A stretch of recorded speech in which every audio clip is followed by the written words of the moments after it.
Mga Lods, magandang araw sa inyo. So, meron tayong konting update ulit galing sa nanay ko. So, apparently, nagpadala siya ng picture kanina at saka ng mga videos kung ano yung ginawa nila. So, napag-usapan din namin yung mga ilan sa planong gagawin if ever na pumunta ako ron. Na yun nga, magsasamgyupsal kami kagaya ng ginawa nila kanina. And also, sinabi ko rin sa kanya yung plano ni Ate Yongju. Kasi yung kinalakihan ko daw doon sa may Wijiangbu, okay? Yung mga ibang mga establishment daw doon at saka yung mga ibang tinirhan daw namin doon is nandun pa. Tsaka yung mga ibang paligid is hindi naman gano'n na bago kahit na 30 years. So, medyo na-preserve nila, di ba? So, ang balak namin ni Ate Yongju puntahan yun. Sobrang excited na ako. Although next year pa yun, syempre, i-apply ko pa yung leave. Pero talagang feeling ko, kukuha ko na maraming picture at video ron. Kasi yung memories na yun talagang grabe, 'di ba? Nung kabataan ko, 'di ba? Nung bata talaga ako, 'di ba? Doon ako, 'di ba? Ang sabi ni Ate Yongju is okay pa daw doon. Kaya hangga't maaari puntahan na namin kagad kasi hindi namin alam baka mamaya biglang mabago na lahat. At least kahit papaano, meron pa naiwan ng konti. So, nag-approve naman yata yung nanay ko about doon na pupuntahan namin yun. Kasi bala ko talaga, pag pupunta ako doon, is tatagalan namin. And then ito may papakita ko sa inyo mga los. Nag-send ng video yung si Oma. So, ang sinend niyang video sa akin is yung umiinom sila. Kasi, yung kaibigan niya, dinalaw siya, meron yata silang ginawa. Parang nagpalit sila ng gas stove ba? Hindi ko magets gaano yung sinasabi niya kasi tinetranslate lang namin. And syempre, medyo napagod. So, ito na yung ginawa nila. Papakita ko sa inyo mga lods ha. Matutuwa kayo dito. Soju? 마미, 마미가 Tapos 폭탄주 lalagyan 말고 ng 있어요. biro. 폭탄주. 소맥. Soju bomb yata tawag nila dito eh. 오. Tingnan mo yung mata, tuwan-tuwa oh. Oh, di ba? Soju bomb yung tawag nila dito.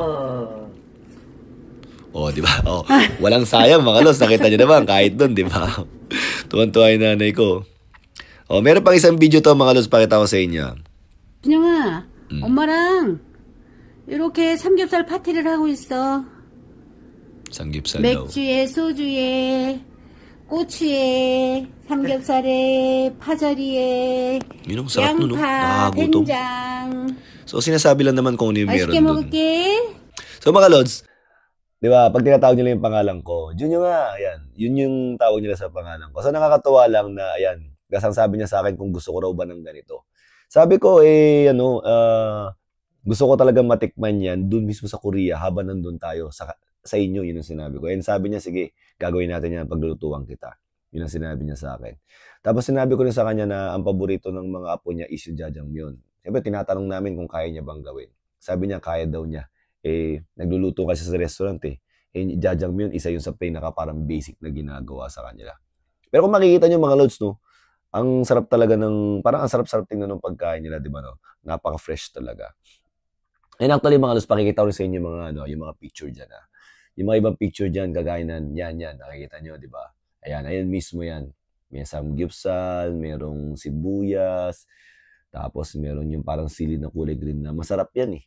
Sa pagkakalala ko, medyo may konti lang yung ahang yan, pero manamis-namis yan eh. So, yung parang gulay na kulay green na yung mga los. Yung napapanood natin sa mga Korean novela na ginagawa ng mga nanay, na parang medyo may pagka-garnish lang ang dating sa gilid, pero masarap siya. Meron siyang kasamang mga sesame oil, di ba? So, grabe, nakakagutom actually pag tinitignan ko.